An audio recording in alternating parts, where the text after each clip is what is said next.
Assalamualaikum warahmatullahi wabarakatuh. Aku itu gitu, kadang-kadang santai. Kalau sudah masuk ke dalam, sudah entrance dia ke dalam suasana diskusi, apalagi suasana kajian gitu ya, itu biasanya terlalu berapi-api ya. Ya gimana lagi, karakternya memang begitu kok. Tapi pada intinya, apapun yang aku lakukan itu aku ingin supaya kalian itu mau belajar gitu aja sih. Jadi jangan terlalu dipermasalahkan tentang, karena karakter orang juga beda-beda. Aku kalau suruh ngomong pelan-pelan gitu ya nggak bisa. Ya begini nih andanya, belak-belakan aja. Bismillahirrahmanirrahim. Enak kalau orang belak-belakan apa adanya itu, tanpa kamu plase, tanpa sandiwara. Rumah ngontrak ya bilang ngontrak gitu kan. apa susahnya gitu. Daripada rumah ngontrak bilang rumahnya sendiri gitu. Itu hanya guyonan aja, jangan terlalu serius. Oke, kita kembali ke berikutnya.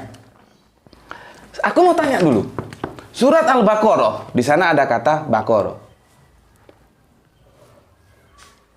Ada lagi surat apa ya?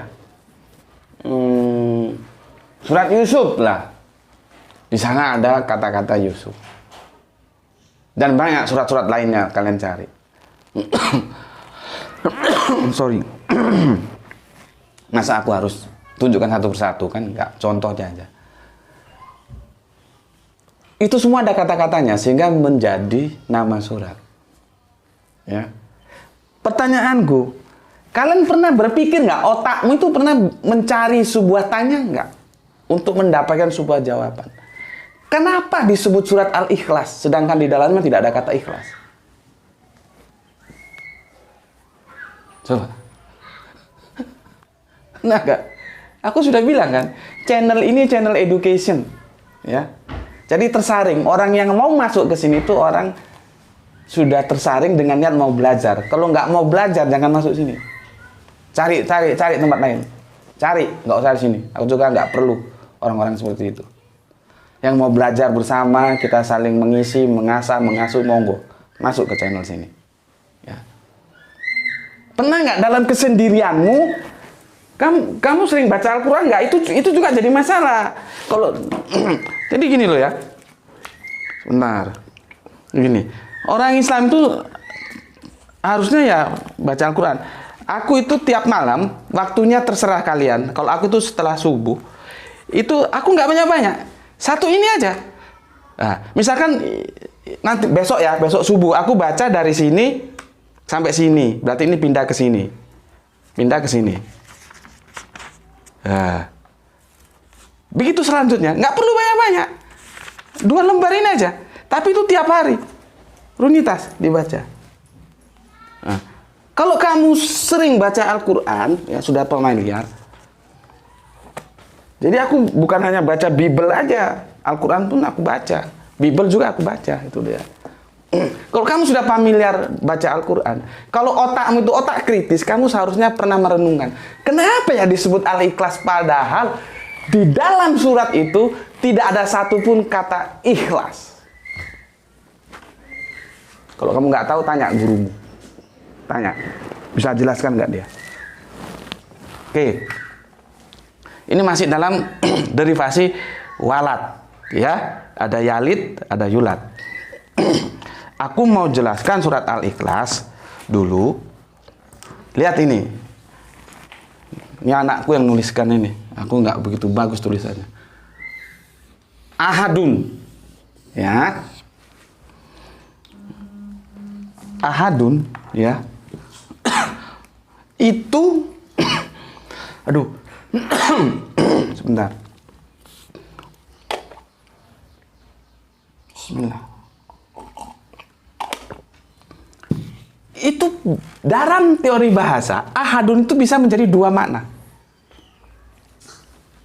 Yang pertama, ya, dia bilangan. Bilangan. Maka artinya tunggal. Satu. Kalau orang Jawa setunggal, satu. Tapi dia bisa menjadi kata pelaku. Kemarin sudah belajar kata benda ya. Di kajian-kajian Al-Quran kan sudah dijelaskan. Aku kasih kata pelaku gini aja lah supaya familiar kalian. KP.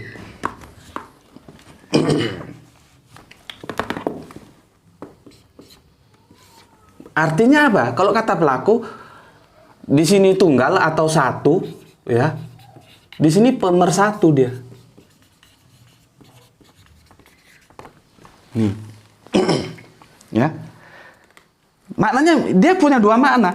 Ini secara linguistik dibenarkan bahwa ahadun itu bisa diterjemahkan sebagai satu atau tunggal, bisa diterjemahkan sebagai pemersatu. Nih. Bisa satu, bisa pemersatu. Dan orang jarang tahu yang pemersatu ini. Di terjemahan-terjemahan Al-Quran, itu biasanya orang menggunakan langsung kata satu. Terus bedanya apa? Kalau kita menerjemahkan ahadun itu sebagai satu, dan ahadun sebagai pemersatu, itu beda nggak? Jadi ahadun ini satu-satunya pemersatu, gitu loh kalau kita gabung. Ya. Tapi kalau jadi pisah, kalau diterjemahkan satu pemersatu, ya, itu kesananya beda nggak pemahamannya? Bisa beda. Objeknya bisa jadi beda, yang didiskusikan itu bisa menjadi beda, yang dibicarakan itu bisa jadi beda, yang dijelaskan itu bisa jadi beda. Kalau satu, dia berbicara tentang personnya. Ini keterbatasan kita untuk menyebut yang Maha Agung itu ya. Bisa disebut person atau enggak? Sudah keterbatasan bahasa ini. Aku bilang personnya. Person, ya. Tapi kalau kita menggunakan pemersatu, itu yang menjadi fokus pembicaraan, itu ajarannya. Dulu. Ajaran. Kalau menggunakan terjemahan atau yang kita ambil seperti umumnya satu, maka dia yang menjadi pembicara itu personnya. Kalau menggunakan pemersatu, maka ajarannya. Ngerti ya? Kalau ajarannya apa? Ya Islam. Kalau personnya apa? Ya Gusti Allah itu. Gitu loh. Ya. Nanti sebelum lari ke sini kita. Ya. Oke. Sekarang begini. Aku kasih kalian terjemahan dua-duanya supaya kalian bisa bandingkan. Kan nanti bisa bandingkan. Ini ya. Di kaos Fans Club dari saudara kita yang di Sarawak ini. Dua unggahan ini nggak hadir, kemana lagi sibuk mungkin Mas yang di Sarawak ini ya, yang ngasih kaos Fans Gus Beti ini ya, dari Bumi Kenyalang Sarawak. Sepertinya dua atau tiga unggahan ini nggak muncul, dia kemana lagi sibuk, tapi semoga sehat, kita doakan sehat-sehat saja ya. Oke. Ya, aku lanjut di sini. Ini kalau aku langsung bandingkan ya, langsung bandingkan dua-duanya, nanti kalian rasakan. Yang pertama begini dia. Kul huwallahu ahad, ya. Tegaskanlah dia Allah dengan ajarannya yang menurut sunnah Rasul adalah satu-satunya pemersatu. Ya, nih, ambil jalur ini. Ya. Berikutnya, ini terjemahan umum. Katakanlah dia yang maha satu. Maha Esa. Supaya klub satu-satu gitu ya. Jadi aku artikan satu aja. Ayat berikutnya. Allahu Somad. Dia Allah dengan ajarannya yang nur, menurut sunnah Rasul lawan zulumat, menurut sunnah sayatin, tumpuan gerak semesta kehidupan. Jadi ada pembanding di sini antara yang ajaran yang dari Allah sama yang dari setan-setan itu, ya. Jadi berlawanan. Ya. Kalau terjemahan umum, Allah adalah Tuhan yang bergantung kepadanya segala sesuatu. Oke. Nah, ini yang menarik. Nih. Ya. Yalid yulat. Lam yalid walam yulat. Di sini diterjemahkan idealisme dan naturalisme yang memecah belah, bukan pemersatu. Jadi ajaran, maksudnya begini, ajaran-ajaran filsafat, baik itu idealisme, baik itu idealisme, baik itu naturalisme, itu kan gagasan orang-orang Yunani sono, ya, yang oleh Plato dan Aristoteles. Ini sebetulnya kan murid guru, tapi akhirnya berbeda aliran. Ya sah-sah saja sih. Silakan ya. Itu bukan pemersatu. Dan Al-Qur'an itu bukan filsafat. Kalau filsafat itu buah pemikiran karya manusia, filosofia, cinta kebijaksanaan. Tapi yang namanya produk manusia tetap aja dia relatif, dia tidak absolut. Ya. Seperti ajaran Islam. Jadi ajaran Allah yang dulu-dulu itu juga itu absolut semua. Dan itu tidak dipengaruhi oleh idealisme dan naturalisme. Oke? Nah, kalau umum yang kalian bisa tahu, dia tiada beranak dan tidak pula diperanakkan. Ini loh.